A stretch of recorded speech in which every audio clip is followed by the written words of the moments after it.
Chemical bonding, আমরা যে chemistry যে পার্টটা পড়ছি সেটাকে ইনঅর্গানিক কেমিস্ট্রিও বলে বা জেনারেল কেমিস্ট্রি বলে, বিশেষ করে জেনারেল কেমিস্ট্রি বলে এটাকে।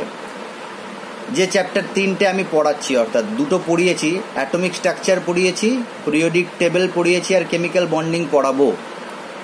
এই 3টে চ্যাপ্টার কিন্তু জেনারেল কেমিস্ট্রির মধ্যে বা ইনঅর্গানিক কেমিস্ট্রির মধ্যে পড়ে। এখন এই 3টে চ্যাপ্টার যদি তুমি খুব ভালো করে শিখে যাও বা এই কনসেপ্টগুলো যদি ক্লিয়ার থাকে তোমাদের, তাহলে ভবিষ্যতে জেনারেল কেমিস্ট্রি বা ইনঅর্গানিক কেমিস্ট্রির সমস্যা হবে না। আর তুমি কেমিস্ট্রির একটা বড় পোর্শন আর কি পড়ে নিলে। যাদেরই পিরিয়ডিক টেবিল খুব ভালো করে পড়া থাকবে, এলিমেন্ট সম্পর্কে তার প্রপার্টি সম্পর্কে ধারণা থাকবে, তার কিন্তু কেমিস্ট্রির বেসটা স্ট্রং হয়ে যাবে। এই চ্যাপ্টারগুলো কিন্তু বেসিক চ্যাপ্টার, একদম বেস স্ট্রং হয়ে যাবে যদি এই চ্যাপ্টারগুলো পড়ো। তার মধ্যে খুব ইম্পর্ট্যান্ট একটা চ্যাপ্টার কেমিক্যাল বন্ডিং। চ্যাপ্টারের সিলেবাসে হয়তো কেমিক্যাল বন্ডিং লেখা নেই, কিন্তু আমি কেমিক্যাল বন্ডিং চ্যাপ্টারটার নাম দিলাম। এখন কেমিস্ট্রি দেখো, উইদাউট কেমিক্যাল বন্ডিং চ্যাপ্টারটা কেমিস্ট্রি কিন্তু ইনকমপ্লিট। আর কেমিস্ট্রির ডেফিনেশন একদম, যদি কেউ কেমিস্ট্রির ডেফিনেশন তোমাকে জিজ্ঞাসা করে, সেই ডেফিনেশন দিতে গেলে তোমাকে কেমিক্যাল বন্ডিংয়ের হেল্প নিতে হবে। যেটা আমার স্যারের কাছে আমি শিখেছি যে কেমিস্ট্রি ডেফিনেশনটা, যে chemistry is nothing but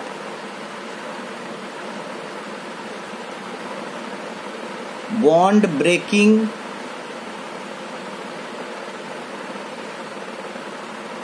and bond making।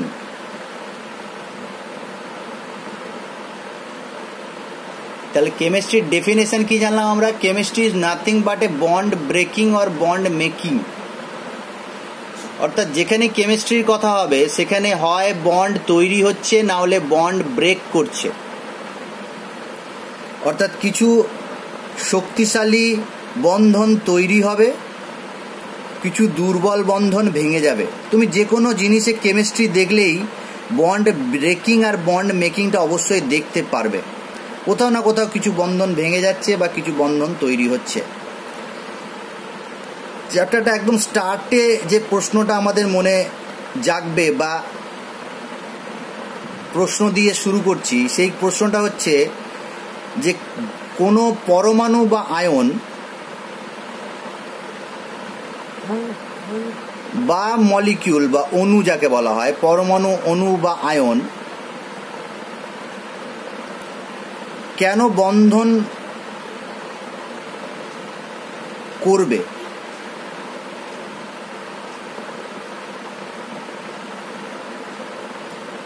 অর্থাৎ একা একা পরমাণু বা অণু বা আয়ন ভালোই ছিল, কেন হঠাৎ বন্ধনে সে পার্টিসিপেট করবে, বন্ধনে অংশগ্রহণ করতে যাবে?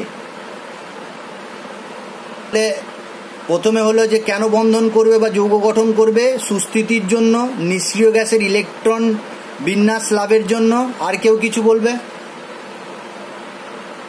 স্যার অষ্টক পূর্তির জন্য। অষ্টক পূর্তির জন্য, অষ্টক পূর্তির জন্য, খুব ভালো কথা।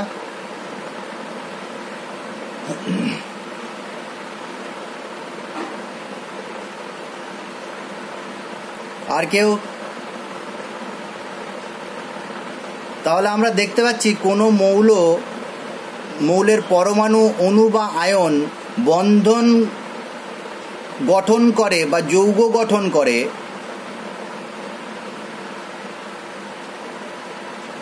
কয়েকটা কারণের জন্য। সুস্থিতির জন্য, নিষ্ক্রিয় গ্যাসের ইলেকট্রন বিন্যাস লাভের জন্য, অষ্টক পূর্তির জন্য, এই সকল কারণের জন্য করে। দেখবে মানুষের মধ্যে এই একই জিনিস দেখা যায়। কোনো মানুষ কোনো বন্ধনে আবদ্ধ হয়, এর পেছনে কিন্তু অনেকগুলো কারণ থাকে। তার মধ্যে এই কারণগুলো অবশ্যই থাকে। সুস্থিতি, স্টেবিলিটি পাওয়ার জন্য নিশ্চয়ই অষ্টক পূর্তি করে না মানুষ, অষ্টক পূর্তির জন্য বন্ধনে বা রিলেশনশিপে যায় না। স্টেবিলিটিটা খুব বড় ফ্যাক্টর। স্টেবিলিটি পাওয়ার জন্য রাসায়নিক সংযুক্তি বা রাসায়নিক যৌগ গঠনের দুটো কারণ জানা গেছে। মেন যে দুটো কারণ, সেটার মধ্যে প্রথম কারণটা কি হলো, নিষ্ক্রিয় গ্যাসের গঠন কাঠামো লাভের জন্য পরমাণুগুলো রাসায়নিক সংযুক্তি দেখায়। এক, নিষ্ক্রিয় গ্যাসের গঠন কাঠামোর জন্য। দুই, সমস্ত সিস্টেমের তার নিজস্ব স্থিতিশক্তিকে কমিয়ে স্থায়িত্ব লাভ করার জন্য। তার মানে একটা হচ্ছে নিষ্ক্রিয় গ্যাসের ইলেকট্রন বিন্যাস লাভের জন্য বা গঠন কাঠামো পাওয়ার জন্য, আর স্টেবিলিটি বা সুস্থিতির জন্য নিজের শক্তিকে হ্রাস করতে চায়। এই দুটো মেন কারণ। এই দুটো কারণে কিন্তু যে কোনো পরমাণু, অণু বা আয়ন রাসায়নিক সংযুক্তি বা বন্ধনে অংশগ্রহণ করে। আচ্ছা, এই বন্ধনে অংশগ্রহণ করার জন্য এর মধ্যেই ঢুকে যাচ্ছে এই অষ্টক পূর্তিটা। আমি একটু পরেই আসছি, অষ্টক পূর্তি বা দ্বৈত পূর্তি, এটা পরে এর মধ্যেই ঢুকে যাচ্ছে। এখন কোশ্চেন হচ্ছে যে কিভাবে সে নিষ্ক্রিয় গ্যাসের মতো ইলেকট্রন বিন্যাস লাভ করবে বা নিষ্ক্রিয় গ্যাসের মতো গঠন কাঠামো পাবে, স্টেবিলিটি পাবে। এটা হতে পারে দুইভাবে। এক, ইলেকট্রন গ্রহণ বা বর্জন করার মাধ্যমে। দুই, ইলেকট্রন জোড় গঠন করার মাধ্যমে। দুরকম ভাবে করতে পারে। প্রথমে তো জেনে গেলাম যে কেন বন্ধনে অংশগ্রহণ করে, নিষ্ক্রিয় গ্যাসের ইলেকট্রন বিন্যাসের জন্য, ইলেকট্রন বিন্যাস লাভের জন্য আর স্থায়িত্ব পাওয়ার জন্য। আর কিভাবে করতে পারে, ইলেকট্রন বর্জন বা গ্রহণ করার মাধ্যমে, ইলেকট্রন জোড় গঠনের মাধ্যমে। আচ্ছা, এই যে ইলেকট্রন জোড় গঠনের মাধ্যমে বন্ধন বা যৌগ গঠন করবে, এটা আবার দুই প্রকার হয়। এক,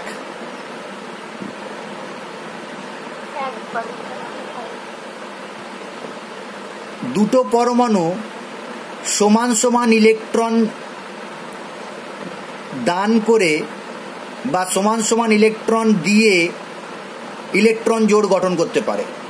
যেমন একটা এক্সাম্পল দিয়ে বলছি, এ একটা পরমাণু, সে কি করলো, একটা ইলেকট্রন দিল, আর বি আর একটা পরমাণু, সেও একটা ইলেকট্রন দিল, দিয়ে একটা ইলেকট্রন জোড় গঠন করলো।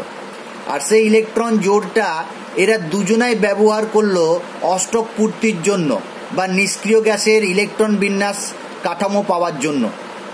এইভাবে হতে পারে ইলেকট্রন জোড়। আর একটা কি হতে পারে, যে এ পরমাণুটা দুটো ইলেকট্রন দিল আর বি পরমাণু কোনো ইলেকট্রন দিল না, কিন্তু এই দুটো ইলেকট্রন এরা দুজনাই ব্যবহার করলো নিষ্ক্রিয় গ্যাসের গঠন কাঠামো বিন্যাস পাওয়ার জন্য বা অষ্টক পূর্তির জন্য বা দ্বৈত পূর্তির জন্য। এরকমভাবে হতে পারে।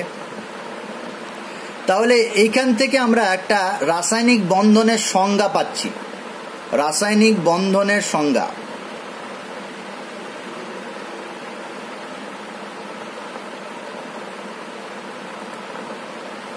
কি হতে পারে, ইলেকট্রন গ্রহণ বা বর্জন বা ইলেকট্রন জোড় গঠনের মাধ্যমে রাসায়নিক বিক্রিয়ায় অংশগ্রহণকারী পরমাণুগুলি সর্ববহিস্থ কক্ষে নিষ্ক্রিয় গ্যাসের মতো বা নিষ্ক্রিয় মৌলের ইলেকট্রন বিন্যাস লাভ করার জন্য যে বন্ধনে আবদ্ধ হয় বা নিজেদের মধ্যে সংযুক্ত বা যুক্ত হয়, তাদেরকে রাসায়নিক বন্ধন বলি। কি বললাম, ইলেকট্রন গ্রহণ বা বর্জনের মাধ্যমে বা ইলেকট্রন জোড় গঠনের মাধ্যমে রাসায়নিক বিক্রিয়ায় অংশগ্রহণকারী পরমাণুগুলো সর্ববহিস্থ কক্ষে নিষ্ক্রিয় মৌলের ইলেকট্রন বিন্যাস লাভের ফলে যে বন্ধনে আবদ্ধ হয় বা যে বন্ধনে নিজেদের সঙ্গে যুক্ত হয়, তাদেরকে রাসায়নিক বন্ধন বলতে পারি। এটা ডেফিনেশন হয়ে গেল। আর একটা ডেফিনেশন আছে, বিকল্প ডেফিনেশন বলতে পারি।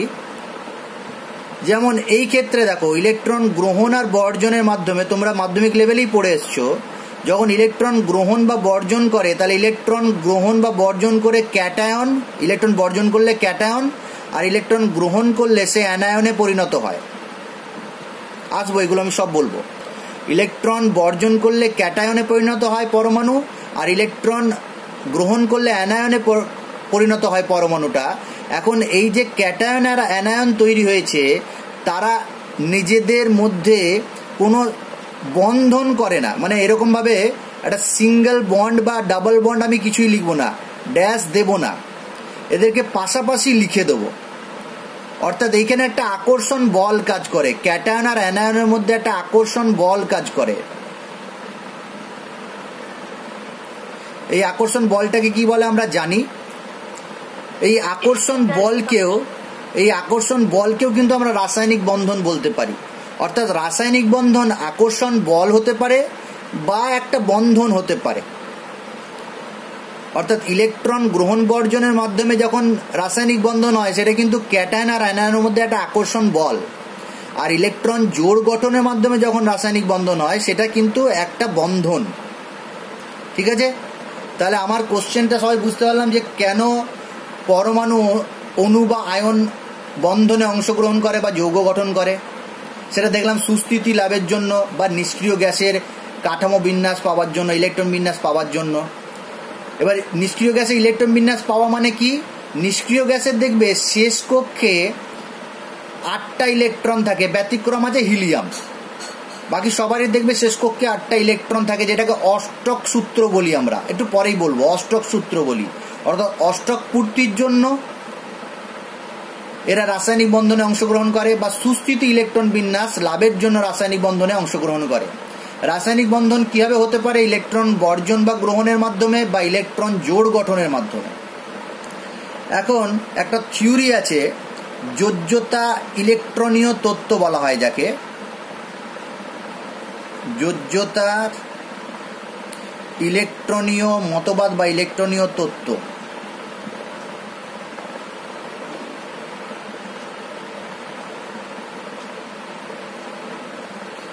যেটা প্রবক্তা হলেন লুইস আর কসেল। পরবর্তীকালে এটাকে মডিফাই বা পরিমার্জন করেন ল্যাংমুর বলে আরেকজন সায়েন্টিস্ট। যেখানে কি বলা হয়, এই তত্ত্বে কি বলা হচ্ছে যে প্রত্যেকটা পরমাণু তার সর্ববহিস্থ কক্ষে ইলেকট্রনগুলোকে অষ্টক পূর্তিতে নিয়ে যায় বা নিষ্ক্রিয় গ্যাসে ইলেকট্রন বিন্যাসে নিয়ে যায়। কেন নিষ্ক্রিয় গ্যাসের ইলেকট্রন বিন্যাস পেতে চাইছে তারা? কারণ নিষ্ক্রিয় গ্যাসগুলোর আয়োনাইজেশন এনার্জি কি হয়? Very high. নিষ্ক্রিয় গ্যাসের যদি আয়োনাইজেশন এনার্জি প্রচুর বেশি হয়, তাহলে এখান থেকে ইলেকট্রনকে বের করতে তুমি পারবে না সহজে। আর কি, এদের ইলেকট্রন আসক্তি, ইলেকট্রন অ্যাফিনিটি একদমই থাকে না বললেই চলে, বা পজিটিভ হয়, ভেরি লো। ইলেকট্রন গ্রহণ করতে চায় না, ইলেকট্রন বর্জন করতেও চায় না। আয়োনাইজেশন হাই থাকলে কি ইলেকট্রন বর্জন হবে না সহজে, আর ইলেকট্রন অ্যাফিনিটি ভেরি লো মানে কি ইলেকট্রন গ্রহণ হবে না সহজে। তাহলে যদি ইলেকট্রন গ্রহণ বা বর্জন না করে, তাহলে সে রাসায়নিক বিক্রিয়া অংশগ্রহণ করবে কি করে? তার মানে যদি তুমি নিষ্ক্রিয় গ্যাসে ইলেকট্রন বিন্যাস পেয়ে যাও, তাহলে তুমি রাসায়নিক বিক্রিয়া অংশগ্রহণ করবে না। আর যদি বিক্রিয়া অংশগ্রহণ না করে, তাহলে সুস্থিত বা স্টেবল হবে, খুব স্টেবল হবে। সেই জন্য সবাই নিষ্ক্রিয় গ্যাসের ইলেকট্রন বিন্যাস লাভ করার চেষ্টা করে। এটা যোজ্যতার ইলেকট্রনীয় তত্ত্ব বলছে। তাহলে এইভাবে কোনো পরমাণু, অণু বা আয়ন নিজের শেষ কক্ষে ইলেকট্রন বিন্যাসটা নিষ্ক্রিয় গ্যাসের মতো করতে চায়।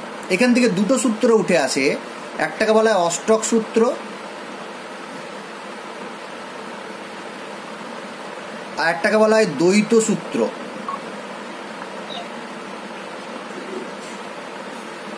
তাহলে অষ্টক সূত্র কাকে বলে? অষ্টক সূত্র কাকে বলে? অষ্টক সূত্র যেটা পড়েছো তোমরা এখন ভুলে যাচ্ছ, অনেক দিন হয়ে গেল তো। পয়েন্টগুলো মনে রাখো। এক তো স্টেবিলিটি পাওয়ার জন্য, সুস্থিতির জন্য। দুই, কিভাবে ইলেকট্রনটা পাবো আমরা, সুস্থিত ইলেকট্রন বিন্যাস, ইলেকট্রন গ্রহণ বা বর্জন করে পেতে পারি, বা ইলেকট্রন জোড় গঠন করার মাধ্যমে পেতে পারি। অর্থাৎ রাসায়নিকভাবে সুস্থিতি হওয়ার জন্য বিভিন্ন মৌল ব্যতিক্রম হচ্ছে বা হাইড্রোজেন, লিথিয়াম, বেরিলিয়াম ইলেকট্রন গ্রহণ বা বর্জন অথবা ইলেকট্রন জোড় গঠনের মাধ্যমে নিজের সর্ববহিস্থ কক্ষে নিকটতম নিষ্ক্রিয় গ্যাসের বা নিষ্ক্রিয় মৌলের ইলেকট্রন বিন্যাসের লাভের জন্য চেষ্টা করে বা অষ্টক লাভের জন্য চেষ্টা করে। এটাকেই বলা হয় অষ্টক সূত্র। আর দ্বৈত সূত্র তাহলে কি হবে? একই সংজ্ঞা, পুরোপুরি একই জায়গায়, খালি কোন জায়গায় চেঞ্জ হবে, একদম হিলিয়াম বলে দেবো, হিলিয়াম বলে দেবো। হিলিয়ামের মতো ইলেকট্রন বিন্যাসের জন্য কে কে চাইবে? হাইড্রোজেন, লিথিয়াম, বেরিলিয়াম, এই তিনজনা চাইবে। হাইড্রোজেন, লিথিয়াম আর বেরিলিয়াম এরা কি চাইবে? হিলিয়ামের মতো ইলেকট্রন বিন্যাস পেতে, অর্থাৎ 1s2 ইলেকট্রন বিন্যাস পেতে, ইলেকট্রন গ্রহণ বা বর্জন করার মাধ্যমে। ঠিক আছে, একে বলা হয় দ্বৈত সূত্র। তাহলে অষ্টক সূত্র, দ্বৈত সূত্র ডেফিনেশন পড়বে, কাকে বলে পড়বে, এগুলো কিন্তু আমার কোশ্চেন। যেমন নেক্সট বারে যখন আমি কেমিক্যাল বন্ডিং থেকে কোশ্চেন লিখতে বলবো, এই কোশ্চেনগুলো সব আসবে। তাহলে এইভাবে কোনো মৌলের পরমাণু রাসায়নিক বন্ধন বা যৌগ গঠন করে। এখন আমরা দেখে নেব কত রকমের রাসায়নিক বন্ধন হয়। রাসায়নিক বন্ধনের প্রকারভেদ বলছি, তোমরা যেগুলো বলেছো সব ঠিক আছে, কিন্তু আমরা 3টে বন্ধন সম্পর্কে এই চ্যাপ্টারে পড়ব। এক, তড়িৎযোজী বা আয়নীয় বন্ধন, যাকে আয়নিক বন্ড বলা হয়।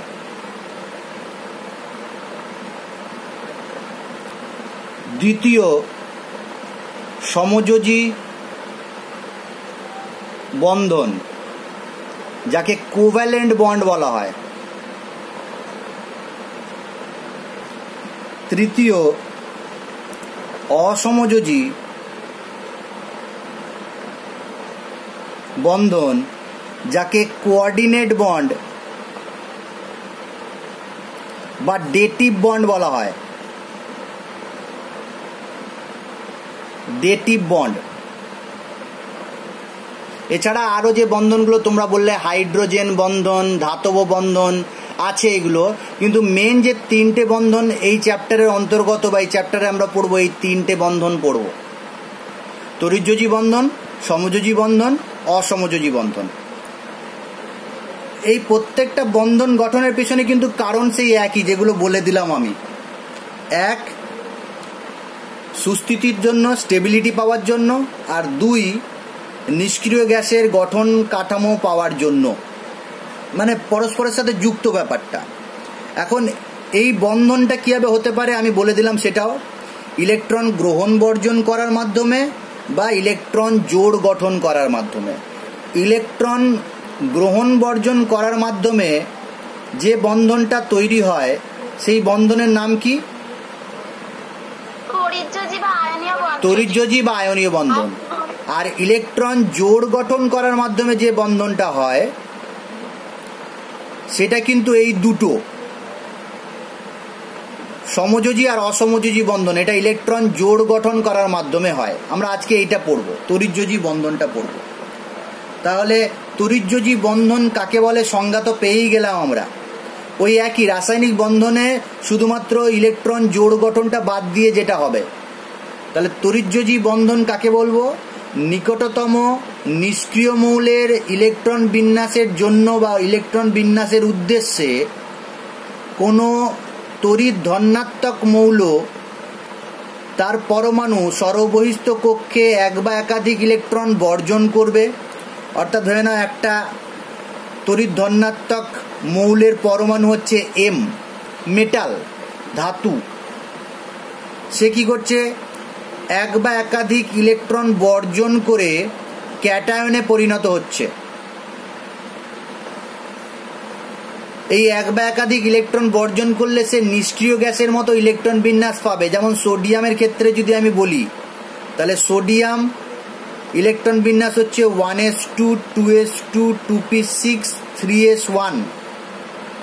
এখন সোডিয়াম যদি একটা ইলেকট্রন ছেড়ে দেয় তাহলে সে সোডিয়াম প্লাস ক্যাটায়নে পরিণত হবে, ক্যাটায়ন। এখানে ইলেকট্রন বিন্যাসটা দেখলেই বুঝতে পারবে 1s2 2s2 2p6, অর্থাৎ শেষ কক্ষে দেখো 2s2 2p6 অষ্টক পূর্তি হয়েছে, 8টা ইলেকট্রন হয়েছে। আবার কি, কোনো অধাতব মৌলের পরমাণু ধরলাম এক্স, সে এক বা একাধিক ইলেকট্রন গ্রহণ করে অ্যানায়নে পরিণত হবে আর নিষ্ক্রিয় গ্যাসের ইলেকট্রন বিন্যাস পাবে।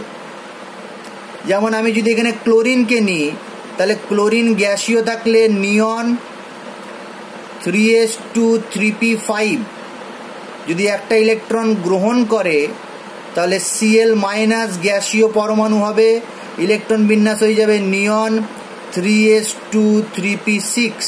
দেখো এখানে অষ্টক পূর্তি হয়ে গেছে। এবার যেহেতু এটা মোনো পজিটিভ মোনো নেগেটিভ তৈরি করেছি আমি, এরকম হতে পারে +2 +3ও হতে পারে, আবার -2 -3ও হতে পারে। অর্থাৎ এক বা একাধিক ইলেকট্রন গ্রহণ বা বর্জন করার মাধ্যমে গ্যাসীয় ক্যাটায়ন আর গ্যাসীয় অ্যানায়নে পরিণত হয়। এখন এই যে ক্যাটায়ন আর অ্যানায়ন তৈরি হলো, সেই ক্যাটায়ন আর অ্যানায়ন নিজেদের মধ্যে বিক্রিয়া করে একটা কঠিন কেলাস তৈরি করবে, সলিড ক্রিস্টাল তৈরি করবে। এইখানে যে বন্ধনটা থাকবে বা যে আকর্ষণ বলটা থাকবে সেটা হচ্ছে ইলেকট্রোস্ট্যাটিক ফোর্স অফ অ্যাট্রাকশন, স্থির তাড়িতিক আকর্ষণ বল। ইলেকট্রোস্ট্যাটিক ফোর্স অফ অ্যাট্রাকশন, খুব ইম্পর্টেন্ট একটা কথা, এটা মনে রাখতে হবে যে তড়িৎযোজী বন্ধন বা তড়িৎযোজী যৌগে যে আকর্ষণ বলটা থাকে সেটা ইলেকট্রোস্ট্যাটিক ফোর্স অফ অ্যাট্রাকশন বা স্থির তাড়িতিক আকর্ষণ বল।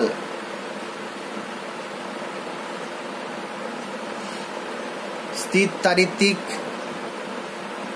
আকর্ষণ বল অর্থাৎ তড়িৎযোজী বন্ধনে কোনো বন্ধন থাকে না, এটা একটা আকর্ষণ বল। পরীক্ষায় কোশ্চেনও থাকে, দেয়নি যদিও দিতে পারে কোশ্চেন, যে তড়িৎযোজী বন্ধন আসলে বন্ধন নয়, ব্যাখ্যা করো। এটা একটা আকর্ষণ বল, ব্যাখ্যা করতে পারবো তো? সেই একই রকমভাবে Na+ আর Cl- এর মধ্যে এই আকর্ষণ বলটা দেখা যাবে, যে নিজেদের মধ্যে বিক্রিয়া করে আকর্ষণ বলের মাধ্যমে যুক্ত হয়ে পাশাপাশি বসে একটা ক্রিস্টাল তৈরি করবে, NaCl সলিড ক্রিস্টাল। তাহলে এইটা হয়ে গেল তড়িৎযোজী বন্ধন। তাহলে তড়িৎযোজী বন্ধনের সংজ্ঞাটা জেনে গেলাম আমরা। সাথে সাথে আরেকটা জিনিস জানবো, তড়িৎযোজ্যতা। তড়িৎযোজ্যতা যাকে বলা হয় ইলেকট্রোভ্যালেন্সি। তাহলে যোজ্যতা কাকে বলে আগে জেনে নিই। আমরা জানি যোজ্যতা কাকে বলে, আগের চ্যাপ্টারে পড়ে নিয়েছি যোজ্যতা কাকে বলে। যোজ্যতা আবার তোমার 3 রকমের হয়। কি বললাম? যোজ্যতা 3 প্রকারের।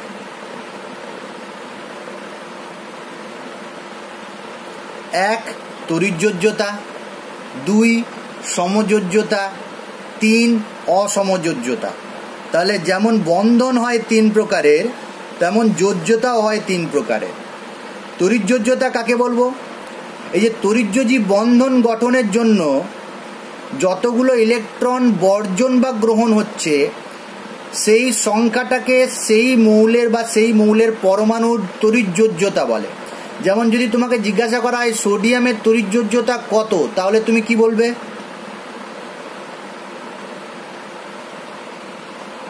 সোডিয়ামের তড়িৎযোজ্যতা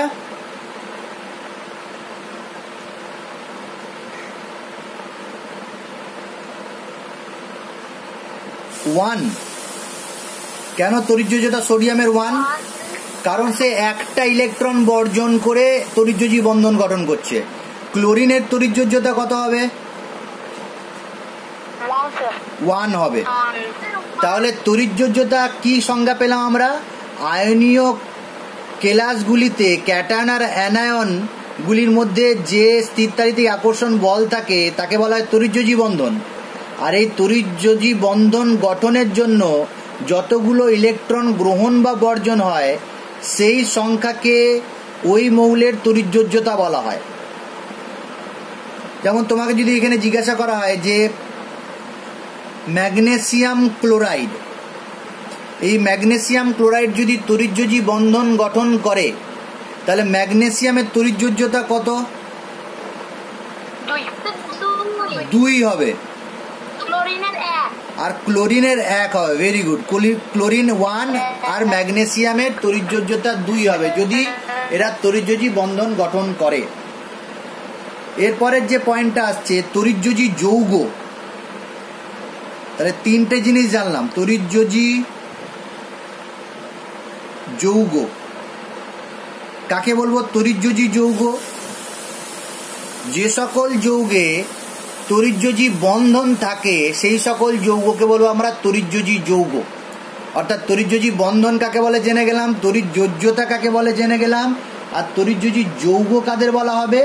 আয়নীয় বন্ধনের মাধ্যমে গঠিত যৌগগুলোকে বা তড়িৎযোজী বন্ধনের মাধ্যমে গঠিত যৌগগুলোকে তড়িৎযোজী যৌগ বা আয়নীয় যৌগ বলে। তাহলে NaCl উদাহরণ হয়ে গেল NaCl, KCl, ক্যালসিয়াম অক্সাইড, এগুলো সব তড়িৎযোজী যৌগ। তাহলে 3টে জিনিসই জেনে গেলাম।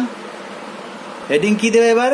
কিভাবে আয়নীয় যৌগ বা তড়িৎযোজী যৌগ বা আয়নীয় কেলাস গঠিত হয় তা যদি আমি বলে দিয়েছি আর একবার রিপিট করব। না, আমি MX দিয়ে দেখাচ্ছি এই MX কেলাস কিভাবে গঠিত হচ্ছে। তোমরা NaClটা দেখাবে আমাকে। NaCl কেলাসটা হোমওয়ার্ক দিয়ে দিলাম, বাড়িতে করে দেখাবে কীভাবে NaCl কেলাস গঠিত হয়। আমি একটু আগেই বলেছি প্রথমে কী হয়, একটা দেখবে তড়িৎযোজী যৌগের ক্ষেত্রে আমরা সবাই জানি যে একটা ধাতু থাকে একটা অধাতু থাকে। তাহলে যে মেটালের পরমাণু সেটা কি হবে, প্রথমে ইলেকট্রন বর্জন করবে। সেই ইলেকট্রন বর্জন করার জন্য কি প্রয়োজন হয়? শক্তির প্রয়োজন হয়। সেই শক্তিটাকে কি বলা হয়? একটা ইলেকট্রনকে অপসারিত করতে যে শক্তির প্রয়োজন হয়, বলো। যে শক্তির প্রয়োজন হয় সেটাকে বলা হয় আয়োনাইজেশন এনার্জি বা আয়নায়ন বিভব। অর্থাৎ এখানে শক্তির প্রয়োজন হয়, শক্তি শোষিত হয়। ফলে কি হয়, একটা পরমাণু, ধাতুর পরমাণু, ইলেকট্রোপজিটিভ মেটালের অ্যাটম গ্যাসিয়াস ক্যাটায়নে পরিণত হয়। কতগুলো ইলেকট্রন বর্জন হবে? সেটা যতগুলো ইলেকট্রন বর্জন করলে সে নিষ্ক্রিয় গ্যাসের মতো ইলেকট্রন বিন্যাস পাবে। অর্থাৎ নিষ্ক্রিয় গ্যাসের ইলেকট্রন বিন্যাস পাওয়ার জন্য যতগুলো ইলেকট্রন বর্জন করতে হয় ততগুলো ইলেকট্রন বর্জন করে সে ক্যাটায়নে পরিণত হবে। এখানে আমি MX টাইপ দেখাচ্ছি, অর্থাৎ একক ধনাত্মক ক্যাটায়নের ক্ষেত্রে দেখাচ্ছি। এখন কি হবে, একটা অধাতব পরমাণুর, মৌলের পরমাণু X বা এখানে A দিয়েও লিখতে পারি আমি, সে কি করবে, ওই ইলেকট্রনটাকে বা সিস্টেম থেকে একটা ইলেকট্রন, ওই ইলেকট্রনটা হতে পারে কিছু কিছু বইতে ওই ইলেকট্রন বলা হয়, কিছু কিছু হচ্ছে সিস্টেম, মানে আমাদের পরিবেশ থেকে যদি একটা ইলেকট্রন সে গ্রহণ করে তাহলে সে গ্যাসীয় অ্যানায়নে পরিণত হবে। আবার একই রকম কতগুলো ইলেকট্রন গ্রহণ করবে সে, যতগুলো ইলেকট্রন গ্রহণ করলে সে নিষ্ক্রিয় গ্যাসের ইলেকট্রন বিন্যাস পাবে। তাহলে এক্ষেত্রে আমি দেখাচ্ছি যে একটা ইলেকট্রন গ্রহণ করলেই সে নিষ্ক্রিয় গ্যাসের ইলেকট্রন বিন্যাস পাবে। এক্ষেত্রে শক্তির মুক্তি ঘটে, এনার্জি রিলিজড হয়।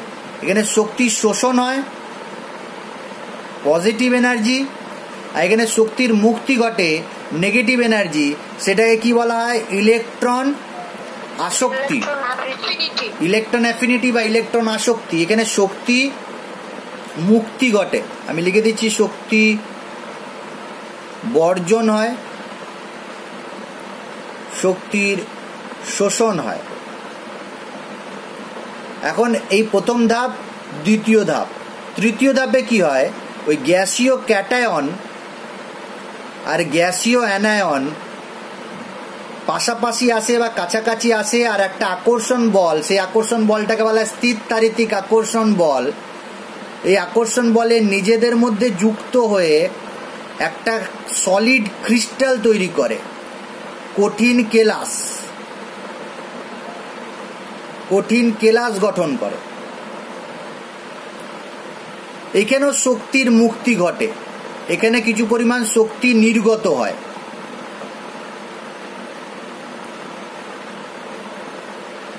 ফলে একটা তড়িৎযোজী বন্ধন বা তড়িৎযোজী যৌগ গঠিত হয়। এই তিনটে ধাপ হয় প্রত্যেকটা তড়িৎযোজী বা আয়নীয় বন্ধন গঠনের জন্য বা আয়নীয় যৌগ গঠিত হওয়ার জন্য।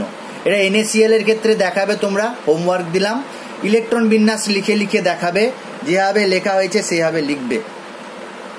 এবার একটা পয়েন্ট এখান থেকে উঠে আসে, যেটা আমরা মাধ্যমিক লেভেলে পড়িনি, সেখানে এবার পড়ব। এই যে শক্তির বর্জন হচ্ছে, এটা একটা নাম আছে, নামটা হচ্ছে জালক শক্তি বা ল্যাটিস শক্তি, ল্যাটিস এনার্জি বলা হয় এটাকে।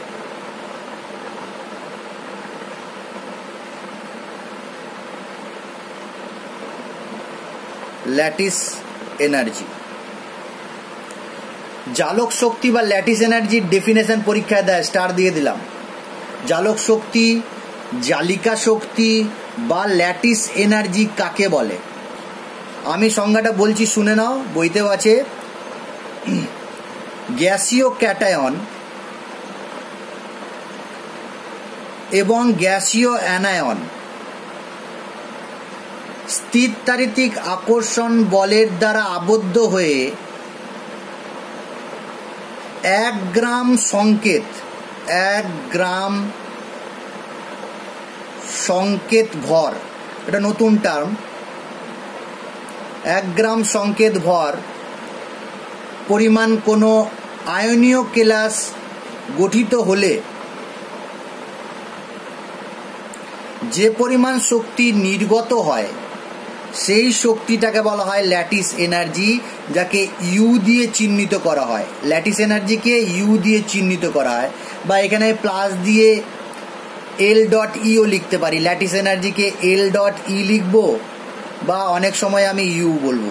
ল্যাটিস এনার্জি, এটাকে বলা হয় ল্যাটিস এনার্জি। আমি এখানে অ্যারো দিয়ে দেখিয়ে দিলাম।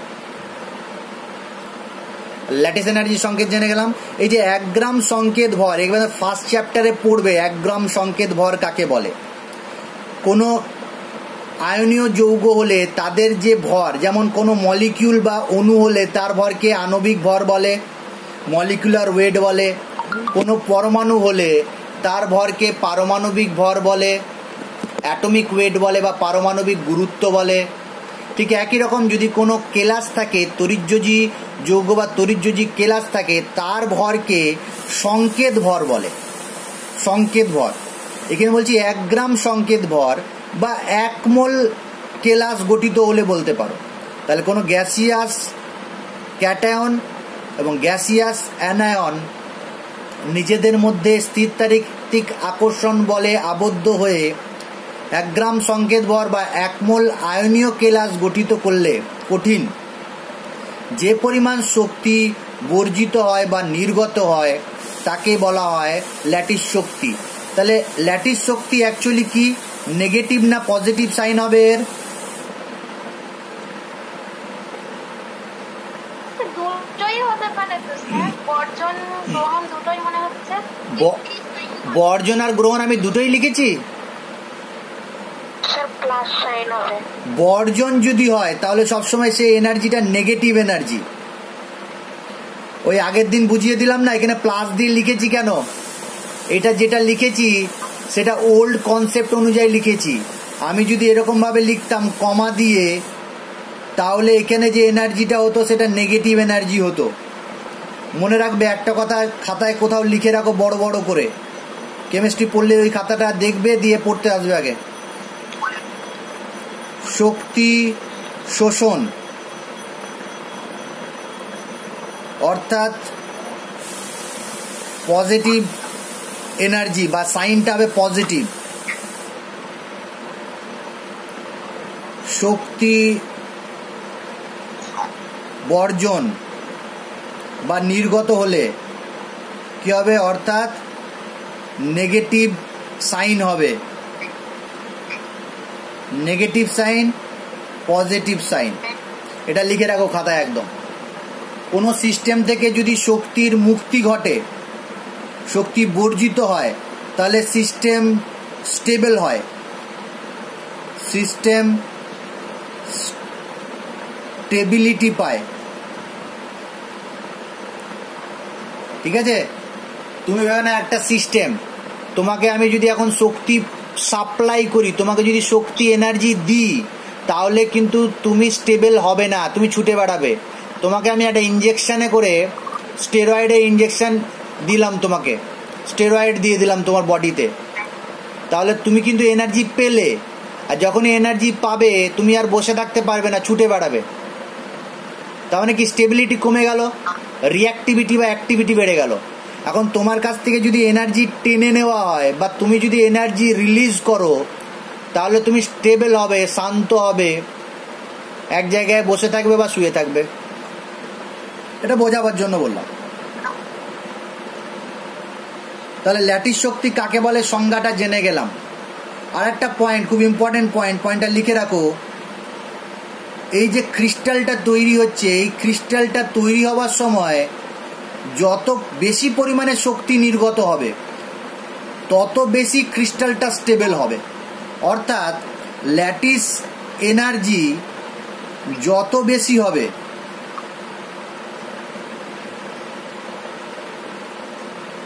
ওই আয়নীয় ক্রিস্টালের, ওই আয়নীয় কেলাসের স্থায়িত্ব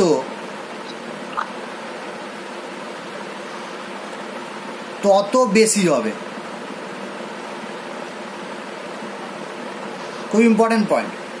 অর্থাৎ এটা হবে না ক্যাটায়ন আর এটা হবে না অ্যানায়ন, এরা যত বেশি কাছাকাছি এসে বন্ড ফর্ম করবে, স্ট্রং বন্ড, তত বেশি শক্তি নির্গত হবে আর তত বেশি স্ট্রং হবে এই বন্ডটা, এই যৌগটার কেলাসটা তত বেশি স্টেবল হবে।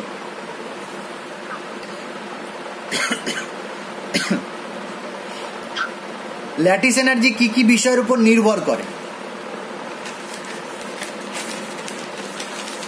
একটা কোশ্চেন দিয়ে শুরু করি, খুব ইম্পর্টেন্ট, কিন্তু এগুলো মাধ্যমিক লেভেলে ছিল না, কেউ পড়েছো আগে থেকে সেটা আলাদা ব্যাপার। এটা যেন কোশ্চেন দিলাম, কোশ্চেনটা লিখে রাখো।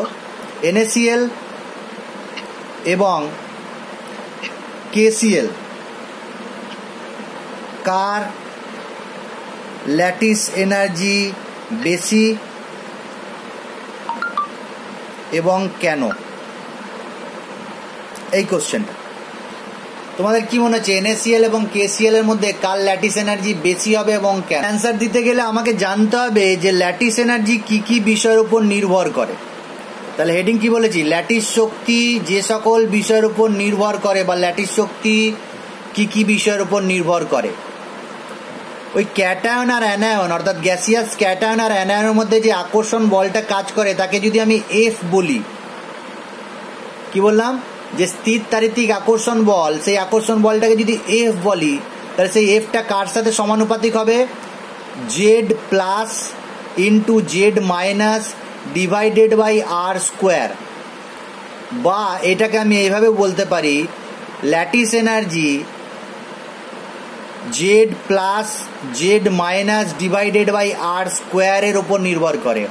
এক নাম্বার কার ওপর নির্ভর করে, ওই যে ক্যাটায়ন আর অ্যানায়ন নিয়েছো তার আধানের ওপর নির্ভর করে, আধানের ওপর।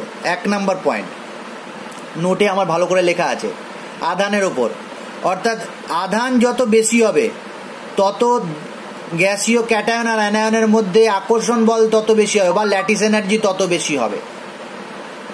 আর এই আর স্কোয়ার, অনেক বইতে এইটা আর দেওয়াও আছে, আর স্কোয়ার বা আর কি, সেটা হচ্ছে ক্যাটায়ন আর অ্যানায়নের মধ্যে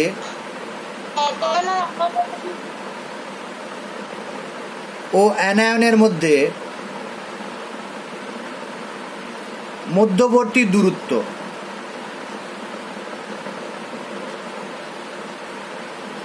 ক্যাটায়ন আর অ্যানায়নের মধ্যবর্তী দূরত্ব ইন্টারনিউক্লিয়ার ডিস্টেন্স বলতে পারি, বা বলতে পারি যে ওরা কত কাছাকাছি আছে। এখন দেখো, যদি আধান বেশি হয় তাহলে আকর্ষণ বল বেশি হবে, ল্যাটিস শক্তি বেশি হবে। আবার যদি ডিস্টেন্স দিয়ে বলি তাহলে 1/r² হচ্ছে, অর্থাৎ ক্যাটায়ন আর অ্যানায়নের মধ্যে দূরত্ব যত কম হবে ল্যাটিস শক্তি তত বেশি হবে। আর ক্যাটায়ন আর অ্যানায়নের মধ্যে আকর্ষণ যত বেশি হবে, মানে আধান যত বেশি হবে আকর্ষণ তত বেশি হবে, ল্যাটিস শক্তি তত বেশি হবে, অর্থাৎ নির্গত শক্তির পরিমাণ তত বেশি হবে। এটা সহজভাবে লিখলাম আমি, ভাষায় তোমরা লিখে নিতে পারবে। এখন এসো NaCl আর KCl অ্যান্সার কীভাবে করবে ভালো করে শোনো। একটা কোশ্চেনের অ্যান্সার দেওয়ার জন্য কিছু টেকনিক আছে, সেই টেকনিকগুলো তোমাকে শেখাচ্ছি আমি। অর্থাৎ একটা কোশ্চেনের ওপরে অ্যাটাক করবে কি করে, কোশ্চেনের অ্যান্সার লিখবো কি করে। অনেকজনা দেখবে এই অ্যান্সারটা লিখতে গিয়ে এক পাতা লিখেছো, হিস্ট্রি করে দিয়েছো কেমিস্ট্রিটাকে আর কি, এক পাতা লিখেছো। আবার একজন স্টুডেন্ট 3-4টে লাইনে অ্যান্সার দিয়ে দিয়েছে, যে এক পাতা লিখেছে দেখা গেল সে নাম্বারই পেল না, আর যে 3 লাইন লিখেছে ফুল মার্কস পেয়ে গেল। সেই জন্য সায়েন্সের স্টুডেন্টদের বেশি লিখতে হয় না, কম লিখতে হয়। আর্টসের বা অন্য সাবজেক্টের ক্ষেত্রে বেশি বেশি লিখতে হয়। আবার এরকমও শোনা যায় যে আর্টসের ক্ষেত্রে পেজটাকে ওয়েট করে নাম্বার দেওয়া হয়। এটা আর্টসের সাবজেক্টটাকে আমরা বলতে চাইছি না যে আর্টস সাবজেক্টটা ভালো নয়, কিন্তু হ্যাঁ এটা একটা কথা আগে থেকে চলে এসছে বলে বলে দিলাম। তো এক্ষেত্রে অ্যান্সারটা কি করে পয়েন্টে লিখবে, পয়েন্টে অ্যান্সার হবে সেটা বলি একটু। NaCl আছে, KCl আছে, এখানে কি একই দেখতে পাচ্ছ? NaCl আর KCl এর মধ্যে মিল কি দেখতে পাচ্ছ? ক্লোরিন আছে দুটোই, তাহলে ক্লোরিন দিয়ে অ্যান্সার হবে না। এবার দেখো এইখানে আধান, দেখো সোডিয়ামের মাথায় প্লাস আছে, ক্লোরিনের মাথায় মাইনাস, পটাশিয়ামের মাথায় প্লাস আছে, ক্লোরিনের মাথায় মাইনাস, অর্থাৎ এখানে +1 -1 +1 -1। তাহলে আধান দিয়ে অ্যান্সার হবে কি? আধান দিয়ে অ্যান্সার হবে না, অ্যানায়ন দিয়েও হবে না, তাহলে ক্যাটায়ন দিয়ে হবে। ক্যাটায়নের কি দিয়ে অ্যান্সার হবে? ক্যাটায়নের আকার আর অ্যানায়নের আকার দিয়ে অ্যান্সার হবে। এখন তোমাকে যদি জিজ্ঞাসা করা হয় সোডিয়াম প্লাসের রেডিয়াস আর পটাশিয়াম প্লাসের রেডিয়াস, বলো দেখি কার রেডিয়াস কম? সোডিয়ামের ব্যাসার্ধ কম, সোডিয়ামের আকার ছোট। তাহলে সোডিয়ামের আকার যদি ছোট হয় তাহলে অন্তর্বর্তী দূরত্ব কি হবে? কম হবে। ল্যাটিস এনার্জি কি হবে? বেশি হবে। তাহলে NaCl এর lattice energy greater than potassium ক্লোরাইডের ল্যাটিস এনার্জি। বুঝতে পারলাম? এবার আমি পুরো ব্যাপারটাকে সাম আপ করি। তুমি যখন অ্যান্সার দেবে তাহলে প্রথমে লিখবে NaCl এবং KCl এর মধ্যে NaCl এর ল্যাটিস শক্তি বেশি, 1 নাম্বার অ্যান্সার হয়ে গেল। কার বেশি? 1 মার্কস পেয়ে গেলে। কেন?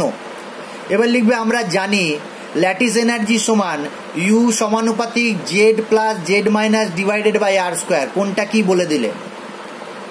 এক্ষেত্রে NaCl এবং KCl এর মধ্যে অ্যানায়ন একই ক্লোরাইড এবং এদের আধানও একই -1, কিন্তু সোডিয়াম প্লাস এবং পটাশিয়াম প্লাসের ব্যাসার্ধ আলাদা বা ভিন্ন। সোডিয়াম প্লাসের ব্যাসার্ধ পটাশিয়াম প্লাসের ব্যাসার্ধর তুলনায় কম, অর্থাৎ সোডিয়াম ক্লোরাইডের অন্তর্বর্তী দূরত্ব পটাশিয়াম ক্লোরাইডের অন্তর্বর্তী দূরত্ব থেকে কম। আমরা জানি ইন্টারনিউক্লিয়ার ডিস্টেন্স বা অন্তর্বর্তী দূরত্ব কম হলে ল্যাটিস শক্তি বেশি হয়, অন্তর্বর্তী শক্তি দূরত্ব কম হলে ল্যাটিস শক্তি বেশি হয়।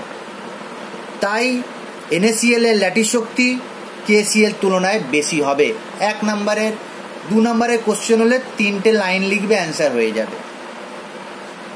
তাহলে কি কি বিষয়ের উপর নির্ভর করে সেটাও বলে দিলাম, আর একটা অ্যান্সার কীভাবে লিখতে হয় সেটাও বলে দিলাম। আর একটা কোশ্চেন দিলাম, ক্যালসিয়াম অক্সাইড এবং NaCl এর মধ্যে কার ল্যাটিস শক্তি বেশি এবং কেন? অ্যান্সার দাও। অ্যান্সারটা একদম ঠিক আছে। ক্যালসিয়াম অক্সাইডের ল্যাটিস এনার্জি NaCl এর ল্যাটিস এনার্জি থেকে বেশি। একই রকমভাবে অ্যাটাক করো প্রশ্নকে। ফার্স্ট পয়েন্ট কি আমি দেখব, এখানে দেখো ক্যাটায়ন অ্যানায়ন সব আলাদা, ক্যাটায়ন অ্যানায়ন ক্যাটায়ন অ্যানায়ন আলাদা, কিন্তু দেখো এখানে প্লাস আর মাইনাস, এখানে 2+ 2-, অর্থাৎ NaCl এর ক্ষেত্রে সোডিয়াম এবং ক্লোরাইডের আধান যথাক্রমে +1 একক -1 একক, কিন্তু ক্যালসিয়াম অক্সাইডের ক্ষেত্রে ক্যালসিয়ামের আধান +2 একক, অক্সিজেনের আধান -2 একক। আমরা জানি ল্যাটিস এনার্জি U সমানুপাতিক Z+ × Z-। ক্যাটায়ন এবং অ্যানায়নের আধান যত বেশি হবে এদের মধ্যে আকর্ষণ বল তত বেশি হবে, তত বেশি পরিমাণে শক্তি নির্গত হবে, ল্যাটিস এনার্জি তত বেশি হবে। এখন আর একটা কোশ্চেন আসতে পারে যে স্যার এখানে ব্যাসার্ধ দিয়ে কিছু বললেন না। দেখো ব্যাসার্ধর এখানে প্রয়োজন নেই, ব্যাসার্ধ দিয়ে বলাটা অত সহজ হবে না, কারণ ক্যালসিয়াম 2+ এর ব্যাসার্ধ, সোডিয়াম প্লাসের ব্যাসার্ধ, অক্সিজেন 2- এর ব্যাসার্ধ আর ক্লোরিন -এর ব্যাসার্ধ তুলনা করার প্যারামিটার আমাদের কাছে সেরকম কিছু নেই। যেমন এক্ষেত্রে আমি ব্যাসার্ধ বলে দিতে পারছিলাম, কারণ কি সোডিয়ামের নিচেই থাকে পটাশিয়াম, তাহলে একই শ্রেণী বরাবর আমি ব্যাসার্ধটা জানি বৃদ্ধি পায়।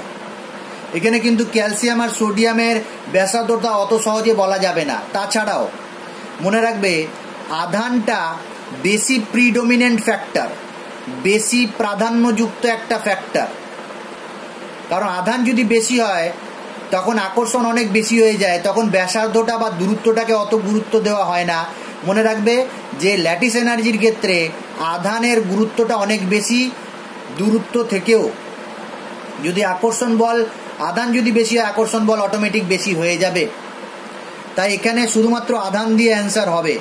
আরও কয়েকটা প্রশ্ন আমি দেব, সেই প্রশ্নগুলো বাড়িতে অ্যান্সার করে আমাকে দেখাবে সবাই। প্রশ্নগুলো কিন্তু বলে দিচ্ছি আমি, যে আগের দিন একটু আগেই বলছিল যে স্যার প্রশ্নগুলো ভিডিওতে কভার করা হয় না, তাদের জন্য এই ভিডিওতে সব প্রশ্ন কভার করব, সমস্ত প্রশ্ন বলে দেবো। লেখো কোশ্চেনটা, লেখো নিম্নলিখিত কেলাস জোড়গুলির ল্যাটিস শক্তি, নিম্নলিখিত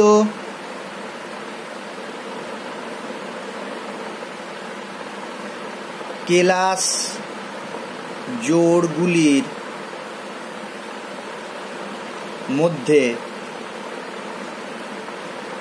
কোনটির ল্যাটিস শক্তি বেশি এবং কেন? 1 নম্বর লেখো KCl RBCl। 2 নম্বর বা B NaCl এবং MgO C স্টার দিয়ে দিলাম, হ্যাঁ, CaF2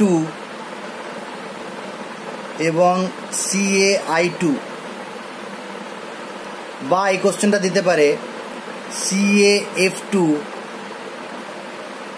এবং CaCl2। খুব ইম্পর্টেন্ট কোশ্চেন, এটা বেশি ইম্পর্টেন্ট, আন্ডারলাইন করলাম, পরীক্ষায় দেয়। ডি AgF এবং AgI।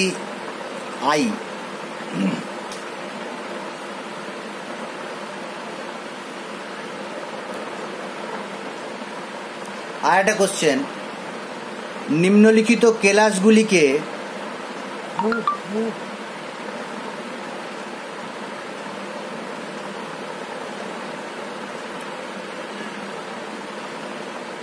ল্যাটিস শক্তির ক্রম অনুযায়ী সাজাও।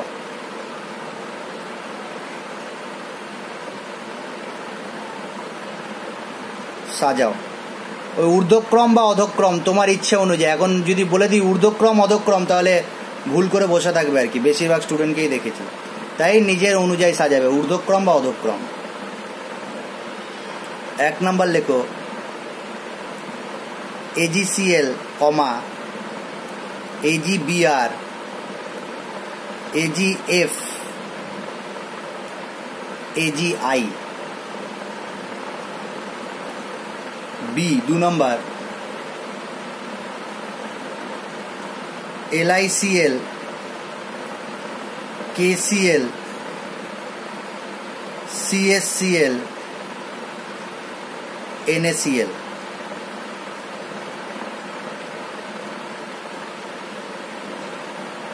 C CaCl2,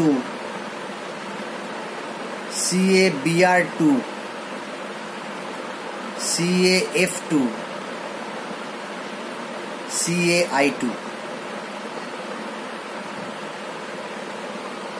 তাহলে এইখানের মধ্যে কোনো কোশ্চেন যদি কারো মনে হচ্ছে পারবো না, এই যে কোশ্চেনগুলো দিয়েছি, তাহলে আমাকে কিন্তু বলে দাও, স্যার এইটা পারবো না, একটু বলে দিন, আমি বলে দেবো এখন।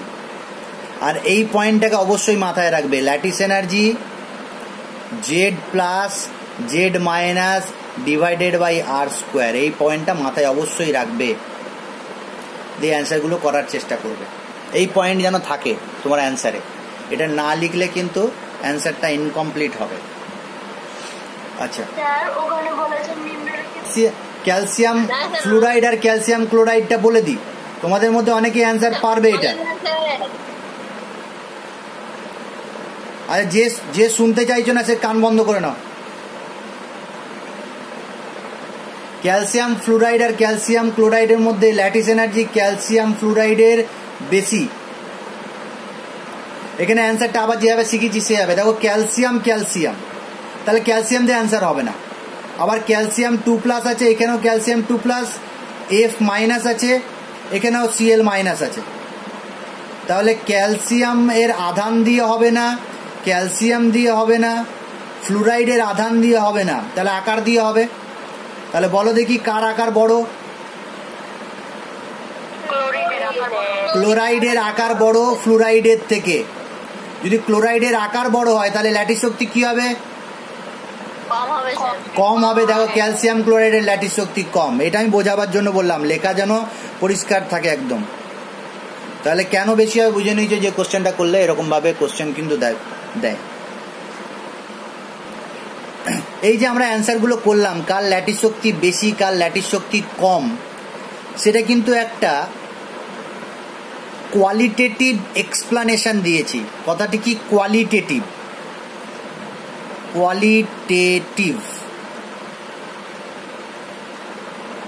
একে বলা হয় গুণগত ব্যাখ্যা।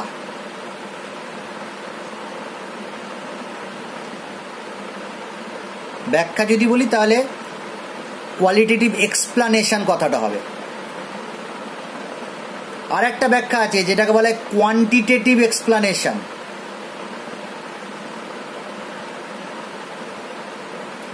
কোয়ান্টিটেটিভ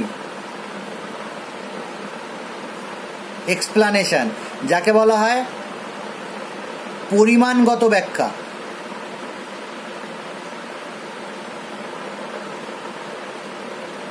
এই কথাটা জেনে নিলাম তাহলে আমরা কিছু ক্ষেত্রে কোয়ালিটেটিভ এক্সপ্লানেশন গুণগত বিশ্লেষণ দিলেই হয়ে যায়, আর কিছু ক্ষেত্রে কোয়ান্টিটেটিভ এক্সপ্লানেশনের প্রয়োজন হয় বা কোয়ান্টিটেটিভ এক্সপ্লানেশন পাওয়া যায়।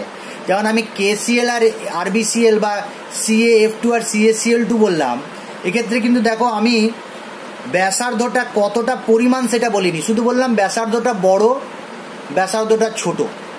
আমি যদি এখানে ব্যাসার্ধের মানটা লিখে দিতাম এত আর ব্যাসার্ধের মানটা লিখে দিতাম এত, তাহলে কিন্তু সেটা কোয়ালিটেটিভ এক্সপ্লানেশন হয়ে যেত।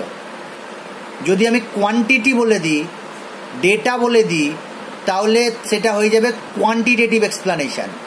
এগুলো কিন্তু কোয়ালিটেটিভ এক্সপ্লানেশন হলো। অর্থাৎ ম্যাথামেটিক্স বা নিউমেরিক্যালের সাহায্যে যদি আমি কোনো জিনিসের ব্যাখ্যা দিই, তাহলে সেটা কিন্তু কোয়ান্টিটেটিভ এক্সপ্লানেশন বলে। ল্যাটিস এনার্জির ক্ষেত্রে পরীক্ষামূলকভাবে এক্সপেরিমেন্টালি ল্যাটিস এনার্জি নির্ণয় করা যায়। প্রত্যেকটা ক্রিস্টালের ল্যাটিস এনার্জি কোয়ান্টিটেটিভলি, অর্থাৎ নিউমেরিক্যাল ভ্যালু পাওয়া যায়, একটা নাম্বার পাওয়া যায়, এত কিলো জুল, এত কিলো ক্যালোরি পাওয়া যায়। সেটাকে এক্সপ্লেন করেছিলেন বা সেটাকে ব্যাখ্যা করেছিলেন দুজন সায়েন্টিস্ট, একজনের নাম হচ্ছে বর্ন, একজনের নাম হচ্ছে হেবার। সেই বর্ন হেবার যে পদ্ধতির সাহায্যে বা যে মেথডের সাহায্যে এই ব্যাখ্যাটা করেছিলেন, সেটা হচ্ছে বর্ন হেবার চক্র বা born Haber cycle. Born Haber cycle, বাংলায় কি বললাম? বর্ন হেবার চক্র।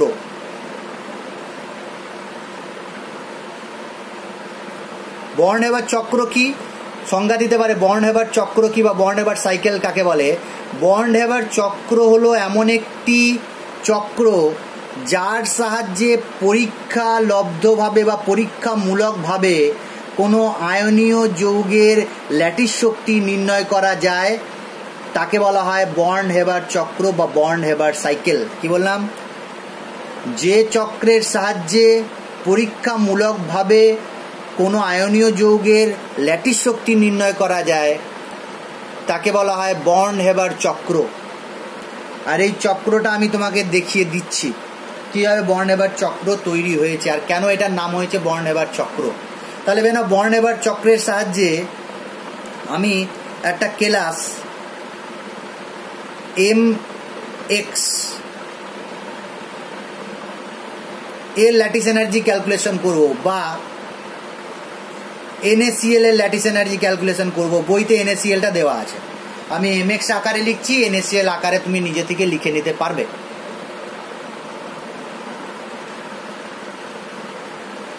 আমি নিয়েছি মেটাল M। দেখো, যে কোনো ধাতু সাধারণত সলিড অবস্থায় থাকে, আর তার সাথে আমি একটা অধাতুর বিক্রিয়া করেছি। অধাতু সাধারণত গ্যাসীয় অবস্থায় থাকে কিছু ব্যতিক্রম ছাড়া। তাহলে X ব্র্যাকেটে X2 ব্র্যাকেটে G লিখেছি, X2 ব্র্যাকেটে G। এখান থেকে তৈরি হয়েছে না MX সলিড। এটাকে যদি ব্যালেন্স করি তাহলে এখানে একটা হাফ লিখতে হবে।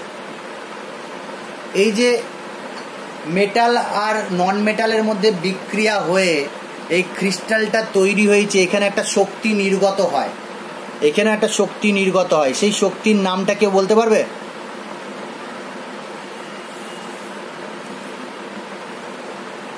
এখানে একটা শক্তি নির্গত হয়, সেই শক্তিটার নাম কেউ যদি বলতে পারো তাহলে বলো, না বলতে পারলে অসুবিধা কিছু নেই।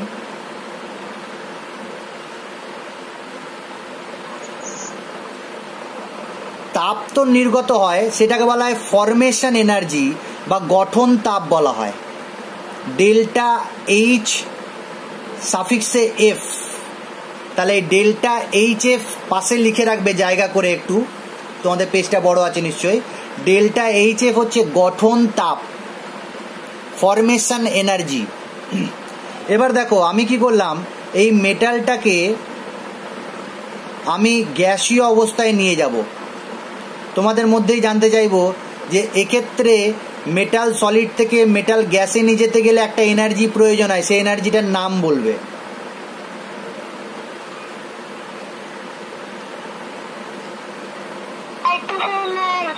ল্যাটিস এনার্জি, আফরোজা ঠিক বলেছে, আফরোজ তো। এটাকে বলা হয় ঊর্ধ্বপাতন শক্তি বা ঊর্ধ্বপাতন তাপ, সাবলিমেশন এনার্জি বলা হয়। একটা কঠিন অবস্থা থেকে ডাইরেক্ট ভেপারে নিয়ে যেতে যে এনার্জি লাগে তাকে বলা হয় সাবলিমেশন এনার্জি। যেমন মেটাল সলিড থেকে যদি লিকুইডে নিয়ে যায় তাকে বলা হয় মেল্টিং এনার্জি বা মেল্টিং পয়েন্ট, ফিউশন এনার্জিও বলা হয়। আর সলিড থেকে ডাইরেক্ট গ্যাসে নিয়ে গেলে, ভেপারে নিয়ে গেলে তাকে বলা হয় সাবলিমেশন এনার্জি, ঊর্ধ্বপাতন তাপ, যেটা বলা হয় delta H S. Delta H S, S for sublimation, বা অনেক বইতে এসইউ বি লেখা আছে, এসইউ বি। এবার বলো এই মেটালটাকে আমি গ্যাসীয় অবস্থা থেকে এম প্লাসে নিয়ে যাব, কিভাবে নিয়ে যাব? এখানে একটা শক্তির প্রয়োজন হয়, এটা ionisation energy. Very good, ionisation energy, ionisation energy. এখন এই যে X2 আছে গ্যাসীয় অবস্থায়, সেই X2 থেকে আমি ভেবে নাও X গ্যাসীয় অবস্থায় নিয়ে যেতে চাইছি, কিভাবে নিয়ে যাব? X2 গ্যাস থেকে X এ নিয়ে যেতে চাইছি, এখানেও শক্তির প্রয়োজন হয়। আয়োনাইজেশন করেছি, ক্যাটায়ন করেছি, না বুঝে বলবে না কিন্তু, বোকা বোকা অ্যান্সার হয়ে যাচ্ছে। ভালো করে বোঝো X2 আর X এর মধ্যে পার্থক্য কি। এইটা বেন X2 আর এটা X, কিভাবে তৈরি হবে? X2 মানে কি? X সিঙ্গেল বন্ড X ছিল, বলো, একটা অণু একটা পরমাণু, এখানে একটা বন্ধন আছে, আর এখানে কি কোনো বন্ধন আছে? তাহলে এই বন্ধনটাকে ব্রেক করতে হবে। এটা সমযোজী যৌগ না তড়িৎযোজী যৌগ? তাহলে সমযোজী যৌগ। এখানে একটা বন্ধন ভাঙতে হয়, এটা গেল বন্ড ডিসোসিয়েশন এনার্জি, বন্ধন বিয়োজন শক্তি। এটা ডেল্টা এইচ ডি বলছি, ডি বা ডিআইএস, বন্ড ডিসোসিয়েশন এনার্জি, বন্ধন বিয়োজন শক্তি বা বন্ধন বিয়োজন তাপ। আর এই যে হাফ আছে এখানে, হাফটাকে আমি আগে লিখে দিলাম ব্যালেন্সের জন্য হাফ। এই হাফটা কিন্তু সব ক্ষেত্রে হবে না, যে ক্ষেত্রে এইখানে হাফ থাকবে, যেখানে ব্যালেন্সের হাফ থাকবে সেখানে হাফ দিতে হবে, নাহলে দিতে হবে না। এইটা হয়ে গেল। এখন এইখান থেকে যদি আমি এইখানে যেতে চাই, বুঝে বলবে, এক্স মাইনাস তৈরি করতে চাইছি, এটা সাহিদা বললো যে ইলেকট্রন অ্যাফিনিটি, এক্স গ্যাস থেকে এক্স মাইনাস গ্যাস অ্যানায়নে পরিণত করলাম, ইলেকট্রন অ্যাফিনিটি, একদম ঠিক আছে। এখন এরা যদি নিজেদের মধ্যে বিক্রিয়া করে, এম প্লাস গ্যাস আর এক্স মাইনাস গ্যাস, আর এই যে সলিডটা তৈরি করে, তাহলে এই যে এনার্জিটা কি বলবো একে? Very good, lattice energy.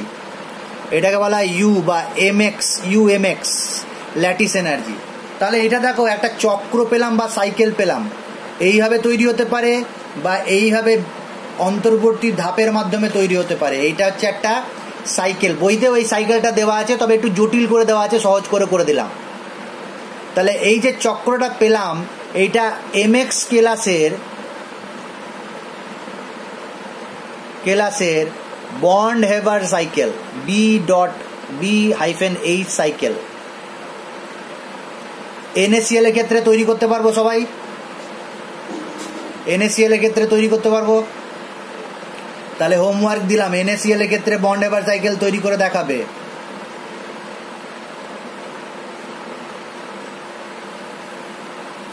অঙ্কন করো। এখনো কিন্তু বন্ড হেভার সাইকেলে গেছি, আমি বললাম কোয়ান্টিটেটিভলি ভ্যালু বের করা যায় ক্রিস্টালে। যেমন NaCl ক্রিস্টালে ভেবে নাও আমি বন্ড হেভার সাইকেলের মাধ্যমে ল্যাটিস এনার্জি ক্যালকুলেট করতে চাই, তাহলে কি করব? শুধু বন্ড হেভার সাইকেলের মাধ্যমে হবে না, আর একটা সূত্র বা একটা ল এর সাহায্য নিতে হবে, সেটার নাম হচ্ছে হেসেস ল, হেসের সূত্র। হেসের সূত্রটা তাপগতিবিদ্যা বলে একটা চ্যাপ্টার আছে, সেই চ্যাপ্টারে আছে হেসের সূত্র, হেসেস ল। হেসের সূত্র কি বলছে শুনে নাও, একটু মন দিয়ে শুনে নাও। তাপগতিবিদ্যা যদি পড়ো তাহলে খুব ভালো করে জেনে যাবে যে সূত্রটা কি, সেখানে বড় করে ব্যাখ্যা দেওয়া আছে, আমি ছোট্ট করে বলে দিচ্ছি একটু। মানে একটা বিক্রিয়া এ থেকে ডি তৈরি করছে, এ থেকে ডি, তাহলে ইনিশিয়াল স্টেটটা কি? এ। ফাইনাল স্টেটটা কি? ডি। এখন এই এ থেকে ডি হওয়ার জন্য বিভিন্ন শক্তির যে পরিবর্তন হয়েছে সেটা বললাম ডেল্টা এইচ। শক্তির পরিবর্তন হয়েছে ডেল্টা এইচ। ডেল্টা এইচ মানে কি এনথালপির পরিবর্তন বা তাপের পরিবর্তন। এখন এইটা যদি এ থেকে ডি এইভাবে না হয়ে এ থেকে বি হতো, বি থেকে সি হতো, আর সি থেকে ডি হতো, কেন এ থেকে বি হওয়ার জন্য যে এনথালপির পরিবর্তন সেটা ডেল্টা এইচ ওয়ান, বি থেকে সি হওয়ার জন্য ডেল্টা এইচ টু, আর সি থেকে ডি হওয়ার জন্য ডেল্টা এইচ থ্রি। হেসের সূত্র কি বলছে, যদি প্রাথমিক আর অন্তিম অবস্থা একই থাকে তাহলে বিক্রিয়াটা যদি এক ধাপে সম্পন্ন হয় বা অন্তর্বর্তী একাধিক ধাপে সম্পন্ন হয়, উভয় ক্ষেত্রে তাপের পরিবর্তন সমান হবে। যেটা ম্যাথামেটিক্যালি লিখলে কি হবে, ডেল্টা এইচ সমান delta H one plus delta H two plus delta H three. এইটা হেসের সূত্রের গাণিতিক রূপ। বোঝাতে পেরেছি হেসের সূত্র কাকে বলে? তাহলে হেসের সূত্র থেকে আমি পেলাম যে একটা বিক্রিয়া এক ধাপে সম্পন্ন হয় বা একাধিক ধাপে সম্পন্ন হয়, উভয় ক্ষেত্রে উৎপন্ন তাপের পরিমাণ বা শোষিত তাপের পরিমাণ একই হবে বা তাদের বীজগাণিতিক যোগফলের সমান হবে এক ধাপে যে উৎপন্ন তাপ বা হয়। যেমন এর এক্সাম্পলও আছে, তুমি যখন হেসের সূত্র পড়বে থার্মোডাইনামিক্সে তখন কার্বন ডাইঅক্সাইডের ক্ষেত্রে এর এক্সাম্পলটা দেওয়া আছে। কার্বনের সাথে অক্সিজেনের বিক্রিয়ায় তৈরি হয় CO2, এখানে একটা তাপের পরিমাণ পাওয়া যায়। এখন এটা যদি এক ধাপে না হয়ে carbon plus half O2 CO হতো এবং CO plus half O2 CO2 হতো, তাহলে এই যে দুটো ধাপ, এই দুটো ধাপে যে তাপের পরিবর্তন হতো আর এই এক ধাপে যে পরিবর্তন হয়েছে সেটা সমান হয়ে যেত। জাস্ট বোঝাবার জন্য বলছি, এটা নাও H আর এটার ক্ষেত্রে নাও H1 আর H2। তাহলে কি হতো হেসের সূত্র অনুযায়ী, বলো? H সমান বোঝা গেছে? তাহলে এবার এই হেসের সূত্রটা ভেবে না এইখানে আমি অ্যাপ্লাই করতে চাইছি। বর্ন-এবার্ট সাইকেলে হেসের সূত্র অনুসারে আমি যদি লিখতে চাই, হেসের সূত্রানুসারে দেখো এই যে ডেল্টা এইচএফ তৈরি হয়েছে, সেই ডেল্টা এইচএফ সমান আমি এই সমস্ত শক্তিগুলোকে যোগ করতে পারি না? পারি তো? তাহলে ডেল্টা এইচএফ সমান আমি লিখছি, দেখো delta H sublimation plus ionisation energy plus এই ব্যালেন্সের জন্য হাফ এসছে বলে হাফটা লিখলাম, হ্যাঁ, half delta H D plus electron affinity plus U. এখন এই ফর্মুলা আর বর্ন-এবার্ট সাইকেলের মাধ্যমে তুমি ল্যাটিস এনার্জি ক্যালকুলেট করতে পারবে কি পারবে না? যদি এই সমস্ত কিছু বলে দেওয়া থাকে তাহলে ইউটা ক্যালকুলেট করতে পারবো না? এইভাবে NaCl এর ল্যাটিস শক্তি নির্ণয় করা। একটা কোশ্চেন দিলাম, লেখো। বর্ন-এবার্ট সাইকেলের সাহায্যে এবং নিম্নলিখিত মানগুলির সাহায্যে NaCl কেলাসের ল্যাটিস শক্তি নির্ণয় করো। বর্ন-এবার্ট সাইকেল, হেসের সূত্র এবং নিম্নলিখিত মানগুলির সাহায্যে NaCl এর ল্যাটিস শক্তি নির্ণয় করো। বর্ন-এবার্ট সাইকেলটা ড্র করবে তুমি, আমি ভ্যালুগুলো বলে দিচ্ছি। ডেল্টা এইচএফ বইতে যদিও ভ্যালুগুলো আছে লিখে নিতে পারো দেখে দেখে। ডেল্টা এইচএফ এর ভ্যালু হচ্ছে -381.2 kilojoule mole inverse. Sublimation energy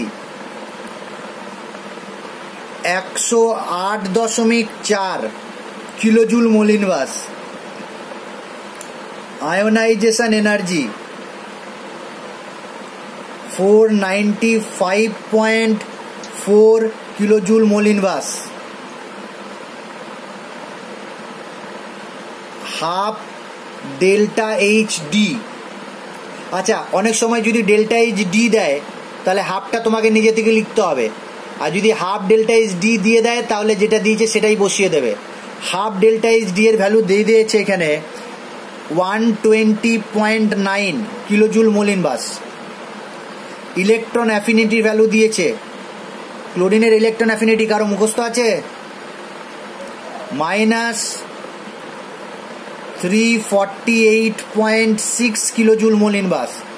দেখো ভালো করে যদি তুমি ভ্যালুগুলো দেখো তাহলে দু জায়গায় নেগেটিভ দেখতে পাচ্ছ, ফরমেশন এনার্জি আর ইলেকট্রন অ্যাফিনিটি, আর ল্যাটিস এনার্জি ক্যালকুলেট করতে হবে। দেখো এইখানে ফরমেশন এনার্জিটা কি হয়, নেগেটিভ ভ্যালু হয়, সাধারণত নেগেটিভ ম্যাক্সিমাম কেসে। ইলেকট্রন অ্যাফিনিটি নেগেটিভ হয় ম্যাক্সিমাম কেসে, আর ল্যাটিস শক্তি কি হবে, নেগেটিভ হবে অ্যান্সারটা, বাকিগুলো সব পজিটিভ হয়। এবার ফর্মুলায় যদি এরকম লেখো, বুঝে নাও এই ট্রিকটা প্রয়োজন হয় না, তবে বলে দিই গ্র্যাজুয়েশনে প্রয়োজন হয়। এইখানে ভ্যালু ফর্মুলা যদি এটা লেখো তাহলে দেখো মানগুলো নেগেটিভ নেগেটিভ পাবে, আর যদি ভ্যালুগুলো পজিটিভ দিয়ে দেয় সব, তাহলে এই ফর্মুলায় নেগেটিভ বসাতে হবে তোমাকে। কি বললাম আবার রিপিট করছি, এইটা ফর্মুলা যদি তোমরা লেখো আর ভ্যালুগুলো যেমন দিয়েছে এখানে দেখো যেমন দিয়ে দিয়েছে -381 আর -348 ইলেকট্রন ফরমেশন এনার্জি আর ইলেকট্রন অ্যাফিনিটি, কোনো অসুবিধা নেই, এই ফর্মুলায় পুট করে দিলেই হয়ে যাবে। অনেক ক্ষেত্রে ফর্মুলাতে ভ্যালুগুলো তোমার কি হয়, পজিটিভ দিয়ে দেয়, সমস্ত কিছু পজিটিভ দিয়ে দেয়, তাহলে ফর্মুলাগুলোতে বসাতে হয় নেগেটিভ। এই জটিলতায় যাচ্ছি না, তুমি এই মানগুলো বসিয়ে আমাকে ল্যাটিস এনার্জি বের করে বলো কত হচ্ছে।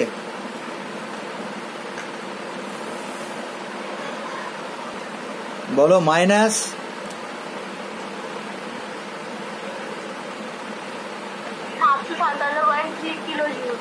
-757.3 কিলোজুল মোল ইনভার্স।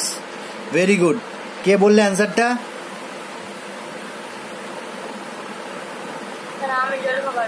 জুলেখা, একদম ঠিকঠাক। আজকে জুলেখা অনেক রেসপন্স দিয়েছে, একদম ঠিক আছে। এইভাবে ক্যালকুলেট করে অঙ্ক, তাহলে দেখো কোয়ান্টিটেটিভ ভ্যালু পেয়ে গেলাম, একটা ভ্যালু পেলাম, মান পেলাম। তাহলে এইভাবেও ল্যাটিস শক্তি নির্ণয় করে দেখা যায়। যেমন এর দেখালাম, কেসিএল এরও দেখাবো, দেখবো কেসিএল এর ক্ষেত্রে মানটা নেগেটিভ, মানটা কম। নেগেটিভ মান যার বেশি হবে তার ল্যাটিস এনার্জি বেশি, নেগেটিভ মান যার কম হবে তার ল্যাটিস এনার্জি কম। তার মানে এনএসিএল এর ক্ষেত্রে এত বেশি শক্তি নির্গত হচ্ছে, কেসিএল এর ক্ষেত্রে কম শক্তি নির্গত হবে, সেটাও নির্ণয় করা যায়, ভ্যালু দেওয়া যায়। পার্থক্য কোথায় হবে? সাবলিমেশন এনার্জিতে পার্থক্য হবে, ফরমেশন এনার্জি, আয়োনাইজেশন এনার্জি পার্থক্য হবে। ক্লোরিনের ক্ষেত্রে একই হবে। তাহলে এইভাবে তুমি ভ্যালু বের করেও বলে দিতে পারো। আমাদের সিলেবাসে আছে, কিন্তু পরীক্ষায় কোশ্চেন দেয় না এখান থেকে। আর দুটো কাজ দিচ্ছি, যদি তোমাদের ইন্টারেস্ট বেশি থাকে তাহলে এগুলো করবে। যদি ইন্টারেস্ট বেশি থাকে, যারা আর কি কম্পিটিটিভ এক্সামগুলো দেবে তাদের ইন্টারেস্ট থাকবে আশা করি। তুমি কেবিআর এর ক্ষেত্রে ল্যাটিস শক্তি ওই বন্ড এবার সাইকেলটা বের করে দেখবে বা ছবিটা আঁকবে ক্যালসিয়াম অক্সাইডের ক্ষেত্রে। আর খুব বেশি ইন্টারেস্ট যদি থাকে তাহলে অ্যামোনিয়াম ক্লোরাইডটাও করে দেখাবে। এটা কিন্তু অত সহজ নয়, অ্যামোনিয়াম ক্লোরাইড। এই তিনটে দিলাম হোমওয়ার্ক, যারা খুব বেশি ইন্টারেস্টেড এই নিয়ে তাদের ক্ষেত্রে। তাহলে বন্ড এবার সাইকেলের মাধ্যমে কিভাবে ল্যাটিস শক্তি নির্ণয় করা যায় বলে দিলাম। আচ্ছা, বইতে আর একটা জিনিস দেওয়া আছে, সেটাও বলে দিই। আর একটা ফর্মুলা আছে, যে ফর্মুলার সাহায্যে ল্যাটিস শক্তি নির্ণয় করা যায়। এটা বিশেষ করে গ্র্যাজুয়েশনে এই ফর্মুলার ব্যবহার আছে, কিন্তু তোমাদের বইতেও এই ফর্মুলাটা বলে দেওয়া আছে। অর্থাৎ আর একটা সমীকরণ, যে সমীকরণের সাহায্যে ল্যাটিস শক্তি নির্ণয় করা যায়, সেটা হচ্ছে বন্ড ল্যান্ডে ইকুয়েশন বা বন্ড ল্যান্ডে সমীকরণ।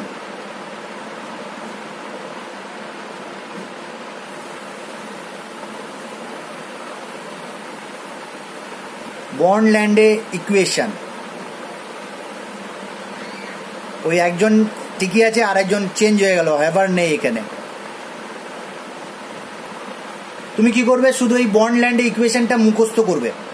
ইউ সমান according to Born Lande equation U সমান মাইনাস, নিশ্চয়ই ল্যাটিস এনার্জি নেগেটিভ বেরোবে, capital A E square Z plus Z minus, মাথাতেও লিখতে পারো, capital N divided by R, ব্র্যাকেটের মধ্যে 1 মাইনাস 1/n।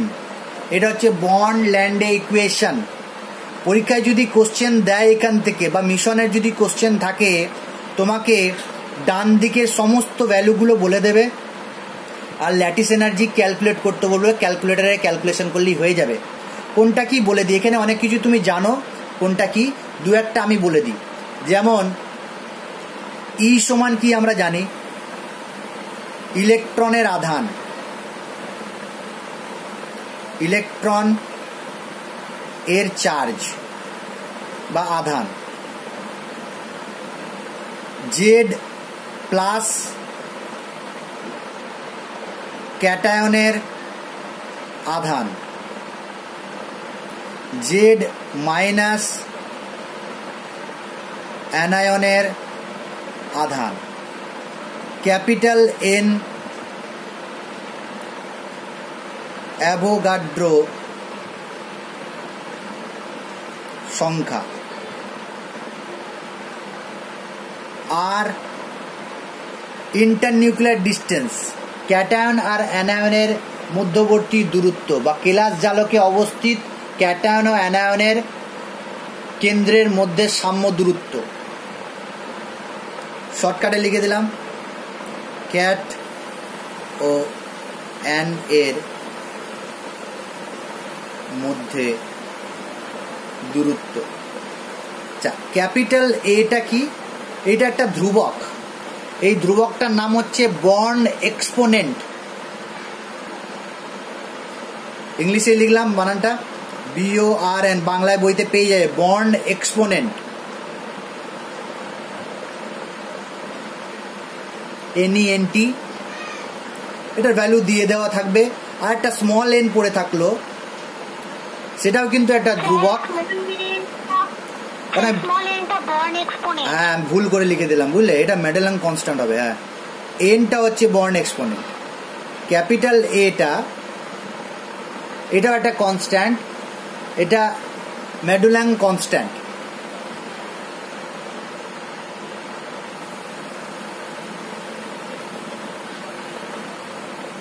ধ্রুবক, এই ভ্যালুগুলো দিয়ে দেবে। কেন তোমাকে যদি NaCl এর ক্ষেত্রে দেয় বন্ডল্যান্ড ইকুয়েশনের সাহায্যে বের করো, তাহলে দেখো এইটা তুমি জানো, তোমাকে নিশ্চয়ই ইলেকট্রনের আধান বলে দেবে না পরীক্ষার সময়, না বলে দেবে, মুখস্থ রাখতে বলেছি। এটা কত হবে, জেড প্লাস কত হবে, জেড মাইনাস কত হবে, এটা +1 হবে, এটা -1 হবে, আর এটা অ্যাভোগাড্রো সংখ্যা আমরা জানি, ডিস্টেন্সটা বলে দিতে হবে, নাহলে বলতে পারবে না, আর এই দুটোও বলে দেবে। তাহলে ল্যাটিস এনার্জি ক্যালকুলেট করতে কে কে পারবে না যদি এরকম ভাবে দিয়ে দেয়? কেউ পারবে না, তাই তো? আচ্ছা পারবে, ঠিক আছে। তাহলে এইখান পর্যন্ত ল্যাটিস এনার্জি ক্যালকুলেশনের যে জিনিসপত্র ছিল সবগুলো বলে দেওয়া হলো।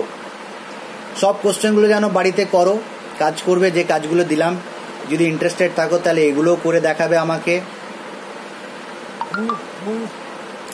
এরপরে যেটা আছে সেগুলো নেক্সট দিন ক্লাসে আমি করব, অর্থাৎ এগুলো তুমি জানো, সেগুলো বলে দিই একটু কি কি পড়াবো নেক্সট দিন। দু একটা জিনিস, সেটা হচ্ছে যদি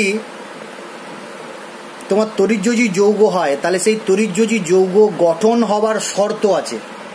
তড়িৎযোজী যৌগ গঠন হবার শর্ত, তড়িৎযোজী যৌগের বৈশিষ্ট্য, অর্থাৎ তড়িৎযোজী বা আয়নীয় যৌগের কি কি বৈশিষ্ট্য থাকে সেগুলো নিয়ে আলোচনা করব। তাহলে তড়িৎযোজী যৌগ শেষ হয়ে যাবে, আজকে টাইমের অভাবে এগুলো করতে পারলাম না। নেক্সট দিন তড়িৎযোজী শেষ করে আমরা পরের টপিকগুলোতে যাব পরপর একদম। আমি যেভাবে পড়াবো বইতে সেই রকমভাবেই পড়বে, বইতে পেজ ওয়াইজ পড়ে কিন্তু তুমি কিছু বুঝতে পারবে না। আমি যে টপিকগুলো যেখান থেকে বলছি দেখবে মাঝে একটা পেজ বাদ দিয়ে 2 নম্বর পেজে, 3 নম্বর পেজে চলে যাচ্ছি, 5 নম্বর পেজে চলে যাচ্ছি, সেরকমভাবেই তুমি পড়বে। যেরকমভাবে আমি পড়াচ্ছি সেরকমভাবে যদি পড়ো তাহলে বইটা বুঝতে পারবে।